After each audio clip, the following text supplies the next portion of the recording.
Hey, I'm James from Better Music. This is Simon from Roland, and I've just played the TD-30KV, a beautiful kit. Pretty nice, hey? Incredible. I really like that patch you were playing to with the brushes, which really shows the dynamics and the responsiveness as well. So maybe just, can we show people again how sensitive the snare is?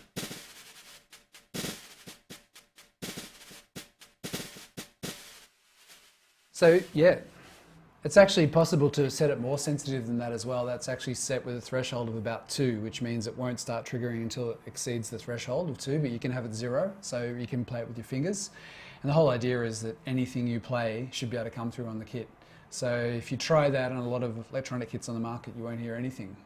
So it's very responsive. It needs to perform like an instrument and play like an instrument. And actually, if you're using brushes, then it would actually be able to use its sweep sensing technology and actually know that each little finger of the brush is actually a different brush, is actually a different stick, and it gives you a sweep sound, so you can do rather than using sticks. So it's just a simple case of telling it that you're using brushes and then adjust its sensing according. So it's very powerful. And this is all the top of the range Roland pads and cymbals? Mm-hmm. Yes, so these are the V pads, we call them. So these are the PD128s. They're large size pad. You can customize the shell covers for them as well. So you can take these off without any glue. It's just a little thumb screw underneath there. They come off and you can swap them for any type of color wraps you want. You can cut your own. It's really easy. All the dimensions come with the kit, so you can lay them out and cut your own wraps. They're actually beautifully designed. They're really heavy duty. They're not meant to be light necessarily. They're designed to be really solid and have a bit of nice give when you hit them. Same with the bass drum. It's a 14-inch bass drum that is quite deep and has a really fantastic thump to it when you play it, and you can really lay into it. So for example, the bass drum on that kit,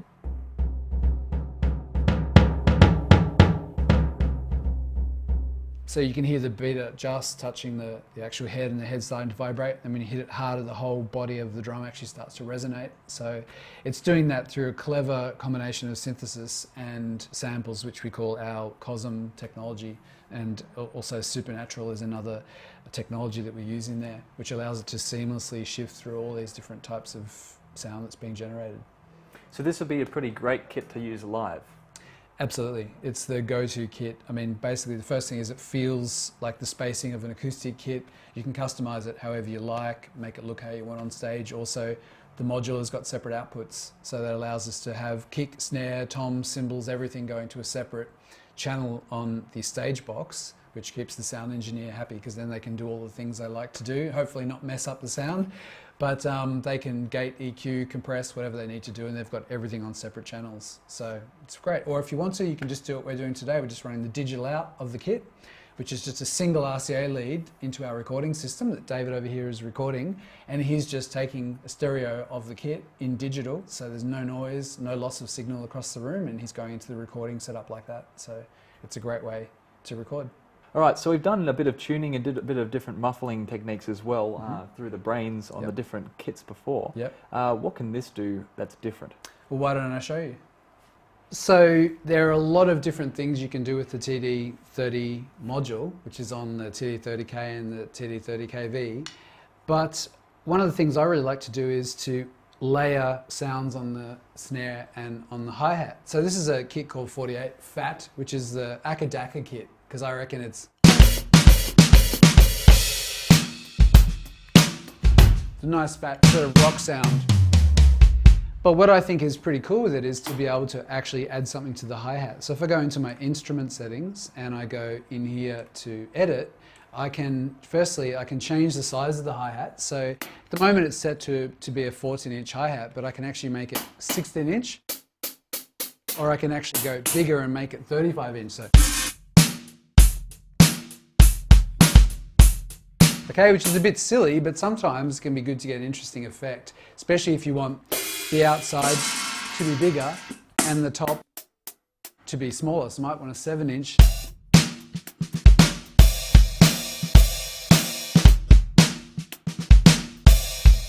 Definitely not something that Phil Rudd would be doing. I think he's quite happy with his standard hi-hats, but we can go back and we'll choose something a bit more sensible. So maybe we'll have 14-inch for the verses, and when we play it open in the choruses, we might go for a different size. So maybe 17-inch. So we have 14 and 17. So we've got verses,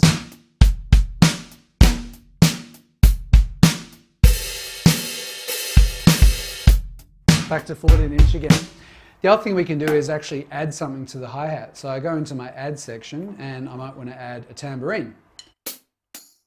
Tambourine's on top and I have my normal hi-hat sound on the outside. But what if I want to actually have a cowbell and turn up the volume a bit? Now I have a cowbell sound and I can also add one to the edge of the hi-hat as well. So okay, so now we've got a cowbell, and I might want on the edge of the snare drum, I want to add a tambourine on there. So I'll go and go tambourine, turn it up a bit.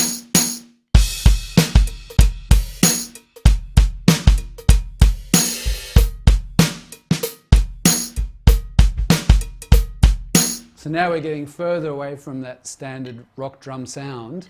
I can also, now that I have my hi-hat happening here with the cowbell, I can even change the microphone position. So I can have a brighter sound or a warmer sound towards the outside. Brighter, duller, because it's moving the microphone just like you would do in the studio. Because, you know, in the studio, the first thing you do usually is you get the player, hopefully that can play the drums. Then you tune the instrument, you choose the type of heads you want. You can do the same thing on here. And then we also choose the microphone, the position of the microphone. So for example, this bass drum here, it has a coated head on it, which gives us a sort of nice soft round sound. But if I want it to be a bit punchier, I can go with the pinstripe head or a clear head, which is a brighter sound. So this is before, coated, pinstripe, different sound. So now,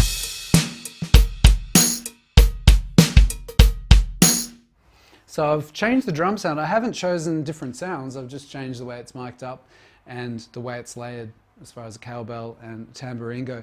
We can go to the nth degree there. My bass drum, I can choose firstly the type of head, which I just did, the tuning, muffling, whether there's any muffling in it at all. I can adjust that here.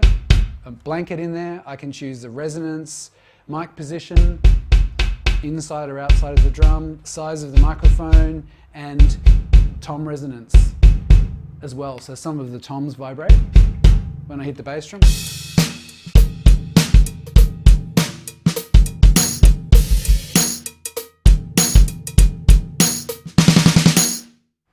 So it's pretty cool. I've changed the sound quite dramatically, very easy, and that's all saved as part of my kit. So that's now the kit, and I can recall it if I want, or I can save it to my USB stick, and that's my new custom kit sound. I can name it, of course, however I like, so it's easy to find. Hey, I'm James from Better Music. This is the amazing Simon from Roland, and he's going to play us out. Okay, I really like this kit here called Super Loop, which has got a bass on the bass. And on here it has this sound here, and I have some bongos, which I can play, and when you put it together, you've got